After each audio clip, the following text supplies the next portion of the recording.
So I want to bring the conversation a little bit back to the world of museums. As we're seeing, the connections between different kinds of institutions are increasingly important, not least because of the power of digital media to transcend individual platforms. But nevertheless, there are some really interesting things, I think, that some of which have already been said by previous speakers, but which I'd like to add to in terms of what our museum cultures are doing by way of going digital.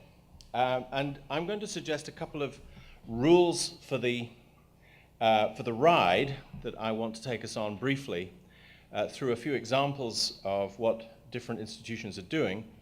The first rule I want to offer, because nobody's mentioned this yet, I'm a bit surprised by it really, is a rule about what we should understand by technology, since we seem to be talking about it a lot. And I'm going to offer you a definition of technology. It's not my definition of technology. It's the definition of someone much better qualified than me to talk about it, Bran Ferren, who's a polymathic talent, former president of R&D at Walt Disney Engineering. That's him there. Technology, he says, is stuff that doesn't work yet. What that means is that I am employed by an institution called the Massachusetts Institute of Stuff That Doesn't Work Yet. And actually, that's not a bad definition of MIT or of, I suggest, any other technological institute. You can get a long way, in my experience, with this definition. But part of my reason for giving it is that I want to try and encourage those of you who are not in the world of museums, and I suppose that's a significant fraction of the audience, to have a bit of sympathy for those of us who are. Because we continually face the challenge of dealing with new technology. And we do so in the context of another set of rules, or another rule which I want to offer you. If I can go back to my illustrations. Rule number 2, offered by somebody else. It goes like this. The rule says that everything that's already in the world when you're born is just normal. Anything that gets invented between then and before you turn 30 is incredibly exciting and creative, and with any luck, you can make a career out of it. Anything that gets invented after you're 30 is against the natural order of things and the beginning of the end of civilization as we know it, until it's been around for about 10 years, when it gradually turns out to be all right, really. And the author of this said, so apply this list to movies, rock music, word processors, and I would suggest going digital, to work out how old you are. You might... You might wonder who said that. It was actually the late Douglas Adams, author of The Hitchhiker's Guide to the Galaxy, and I should note, an absolute technophile. In his too short life, Douglas ate up, devoured every new technology, particularly digital technology, that came along. But, you know, it is true that change and the incredible rate of technological innovation present challenges to us, particularly through the course of our natural lives. We heard reference earlier on, Milton, I think, referred to the born digital. Now, born digital people constitute a significant number, even a majority, of people in many of our museums. But many of the people who run the museums were not born digital. They may even be over the age of 30 when Douglas Adams' rule applies. And so there are real challenges that all of us face in trying to deal with these advances. And that's Douglas, by the way, an amazing man. All museums use technology, and what's more, all museums always have.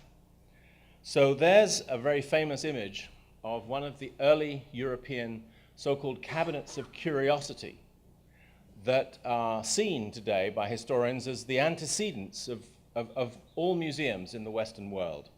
Just take a look at it, and you'll see that there are, in fact, examples of technology in there. The person who created this, or the people who created this, had to work out how to arrange quite so many things in quite such a small space, including facing up to challenges like how to avoid having large and potentially dangerous animals fall on your head from the ceiling. And I suppose the challenges of having people go around this place without removing or stealing things, the challenges actually of preserving half of these artifacts in ways that would make them acceptable to look at, so that they weren't, as it were, dripping on your head in an unpleasant way. These were all technological challenges. And so in one sense, the challenges museums face are nothing new. The biggest challenge and opportunity today that we're hearing about all the time today is the internet. That's a kind of virtual image of what the internet is. And we might like to think of the internet as our cabinet. Or maybe it's a cabinet of cabinets, because in a way the internet has this extraordinary feature that through it you can get, in principle, to absolutely anything. And so I think it's tantalizing, breathtaking really, for museums in our age to be working out how best to use this extraordinary new technology. Now I'm just going to, because we're counseled by Milton to be brief, and I am at a particular risk here, or rather I should say you are, because I am actually an academic, which means that on the whole I'm paid to talk.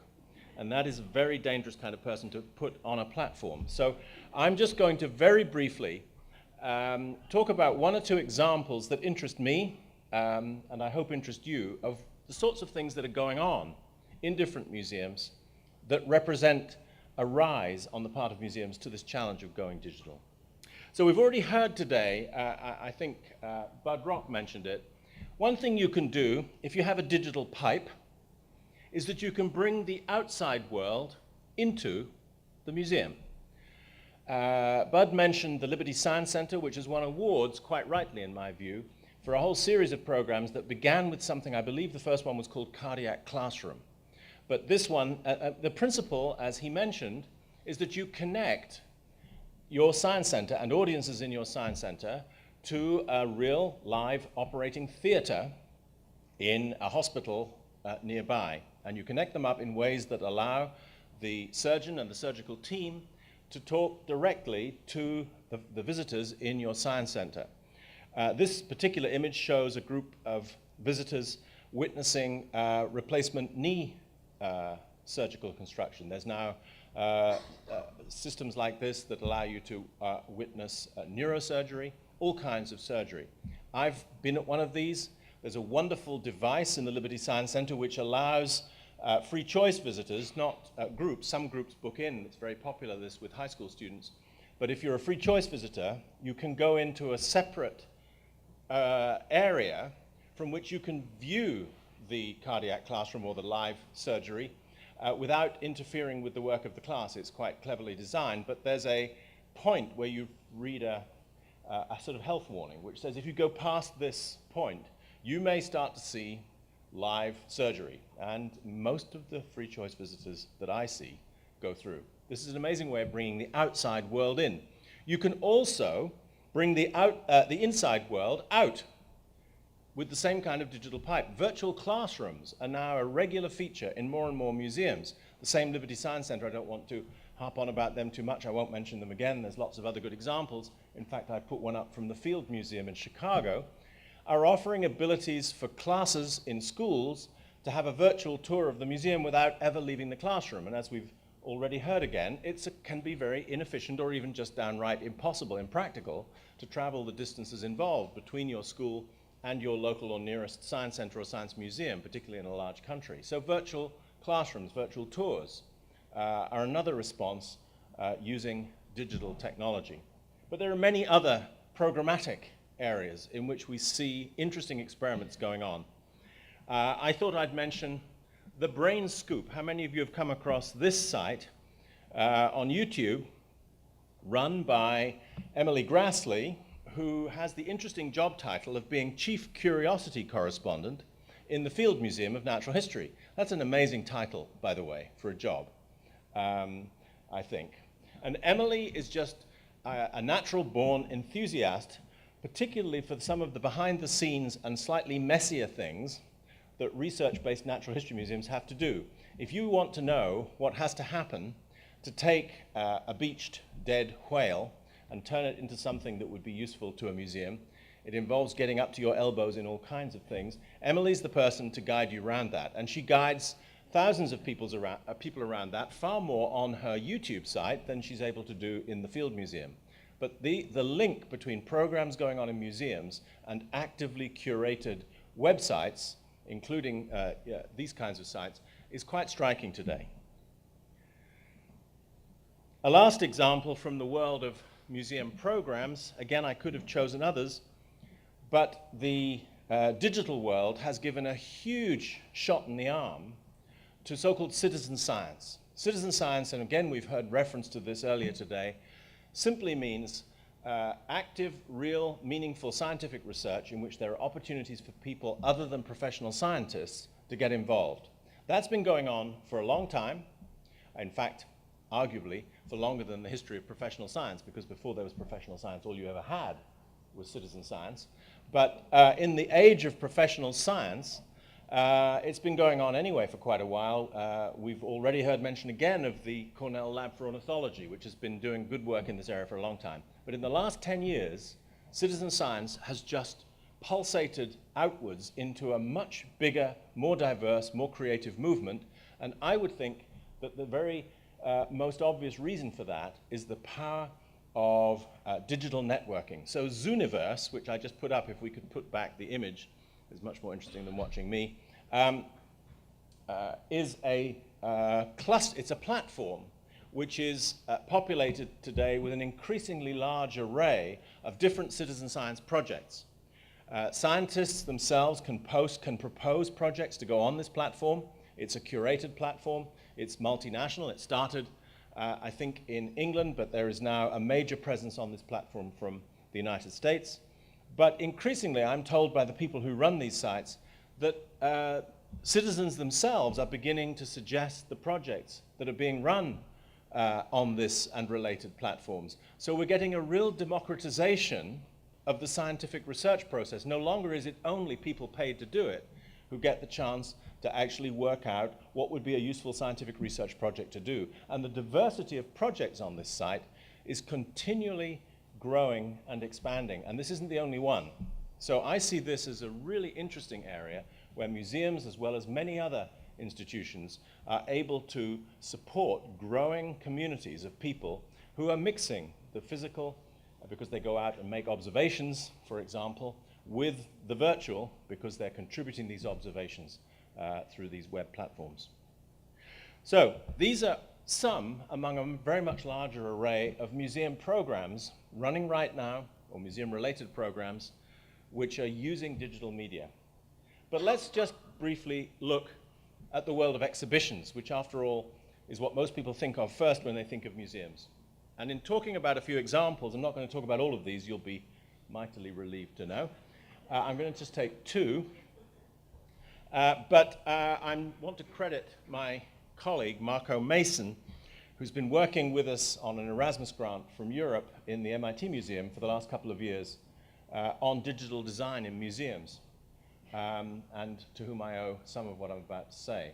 I just want to point to a couple of examples. Neither of them happen to come from museums of science or natural history, but I think they have interesting lessons to teach us about how you can integrate digital media into the exhibition environment.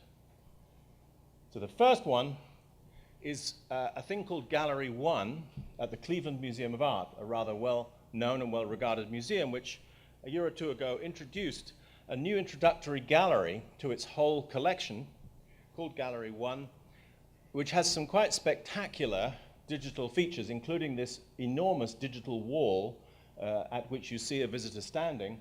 And she's, as it were, interacting with that wall, pulling up a particular painting, in this case, that she's interested in looking at. She's able to pull up any number of artworks in this way.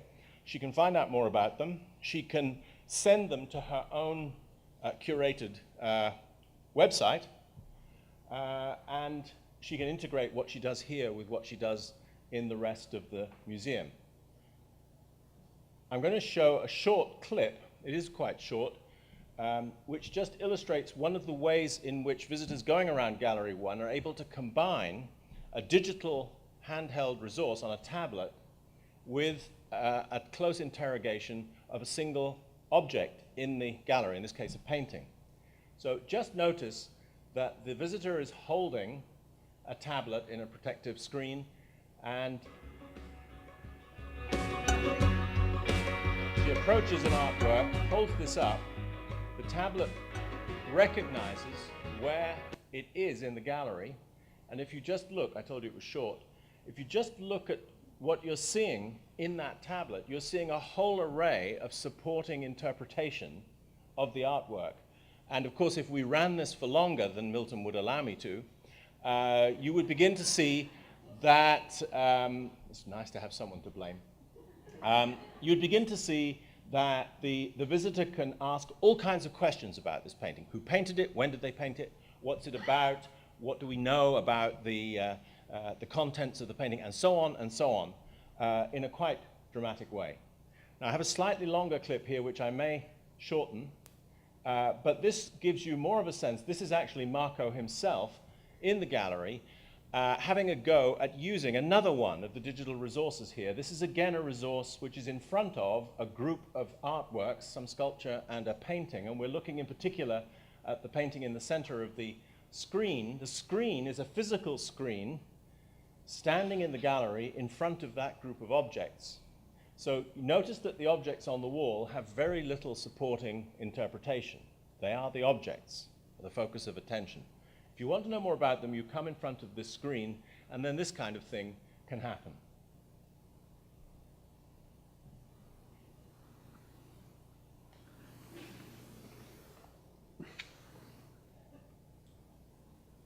So you're suddenly getting an image of what that might look like back in the day. The image can be pulled out. There is actually a soundtrack to this. Maybe we're actually hearing the soundtrack. And you've now got a menu of options. And you can start to blow up this artwork on screen. You can start to interrogate parts of it. And quite soon, you can start to learn about the historical context in which the artist was working. We're now learning about Depression-era New York and what it might have been about the cultural and social and economic conditions of that time in New York that might have led this artist to paint in the way he did. I think at points Marco gets quite excited, so he waves his own. You realize this is one digital device recording another digital device, which is in turn interpreting it. There's layers here. So now we've got embedded video coming up on the screen about material relevant. I think at this point he was curious about where the sound was coming from, so he pointed his iPad at the ceiling, and then you'll find in a second he realizes that actually the sound is coming from the top of this screen. There it is. Look. So he's found the sound, you see. Okay, can we scroll this forward just to the last quarter of the, there we go, to the last quarter, please. Bit further, bit further, bit further. Keep going. Thank you. Thank you. Keep going a bit. Yeah, that'll be fine. Somewhere around there. So another thing that this does, it allows the visitor to start becoming their own art critic or their own artist. So you're invited to explore some of the features of the painting and even to try your own hand at drawing in ways relevant to the kind of art that you're looking at. So now, draw a line. Let's see what it would look like. And how we might interpret it in this genre of painting. These are opportunities that most art galleries never could provide to a visitor. You wouldn't be allowed to do anything remotely like this in a traditional art gallery with original works on the wall. Now, look at it. And just imagine, for those of us who are more interested in, say, science and history, just for the sake of argument, what you can do with this kind of technology with the kinds of artifacts that science and history present. And there we get all the credits. Right, let's move swiftly on. The takeaway from this that I would offer is that what you're seeing here is a quite organic integration of the physical and the digital. We have real, original artifacts that museums often are seen to specialize in, and our ability to get value from them as a visitor is being enhanced by the use of digital technologies. There's an aesthetic to this. It's been quite carefully designed from the ground up. There's a holistic approach here, integrating those two elements. Notice that guests can curate their own experience. You can do your own art show for yourself, and you can download it and create it as a souvenir of your visit, or to study in more detail at your leisure when you get home. So you extend the value of your visit. My second example, and the last one, totally different in a way. This comes from a an initiative of North Carolina State University in Raleigh, North Carolina, Raleigh-Durham, the Institute for Emerging Issues. This is a place that was set up expressly to address issues of economic competitiveness in North Carolina. It has a statewide agenda, and you might think, what are the chances of creating a successful visitor attraction about the economic competitiveness of your state? I mean, written down as a proposition, that's about as unlikely a success story as I can think of as a visitor attraction. Remember, this is free choice attendees. Actually, this is a very successful initiative, and it's successful, I think, because in the main of the creative use of digital technology. So what they wanted to do, the people who designed this, was to identify some of the key issues that the communities of North Carolina face in the challenge, if you like, of adapting to economic life in the 21st century. And to do that, they adopted a very, very explicit philosophy, design philosophy, which I don't have time to go through, but notice that it starts on the left with questions, which include what are the real things that matter to the lives of North Carolinians, and starts with the ability to bring large amounts of data about the lives of North Carolinians into this space in a way that makes it visualizable and accessible. Then the idea is to explore these issues, to facilitate discussion, to record and track outcomes. Basically, this is a place that is trying to sustain what I would call a democratic conversation in the state about issues that matter so far as the state's general health and well-being is concerned. And again, I've got a shorter clip here of a digital table in the course of development as a component in here. And I think for a few seconds at least, we'll just listen to the person describe it. This is the second prototype of the connections table for the IEI Commons. Floating in the middle of the table are bubbles with icons for each of the issue areas. When flipped over, they show you a factoid. So each bubble has a factoid that's associated with a data set. And you can sort them by issue area via these buttons at the bottom. So we've got the education factoids, health, environments, and economy. If you select a factoid, it brings up the county by county map view for that data variable. The factoid is here. You'll see the data variable title, associated year, and then on the map, if you select a county, it will bring up the value for that county. I'm just wondering what might be done where no data in is North available, Texas you'll just get a note to that effect. to look at key issues of concern and interest You can use to the Texans Zoom using button technologies to like get some of the this smaller that counties that might be a allow little bit hard to, digital resources to do things select. that, frankly, traditional resources could not do. Imagine, the textbook can't Close it do again. this. Visitors can bring on their the left own side of the data. screen, there's data You sets can that are add related to information the to same this challenge. in real time These would be the and have a data real sets that are conversation identified about policy. by the policy manager. And this is All a way in fall which I into think the same digital resources are challenge really story. adding new Switch dimensions the map to over the that visitor experience that we never could have dreamt really of You can before. also choose. So the takeaway from this, it's an initiative that speaks to regional community issues. It's intended to inform and empower citizens in the ways I've described. Very interestingly, it combines from the beginning curatorial, educator, and visitor voices. And I notice here, I can only think of it in terms of a certain sort of democratizing, which I think is quite widespread in the use of digital media in this way. Many different people get a chance to say what they think. And it builds ongoing community conversations. So I'm pretty much done. What do I conclude from this? Final takeaways. Museums are, in fact, in process of going digital. The best applications that I can find really do integrate physical with digital or online experiences. They're not just bolt-ons. They're things that are thought through as an integral part of the museum experience. And there are real opportunities to facilitate learning, not least by extending relationships with visitors. There's ways of building deeper, more lasting relationships with visitors, I think, using these technologies than many museums, at least in the past, have tended to do. Thank you.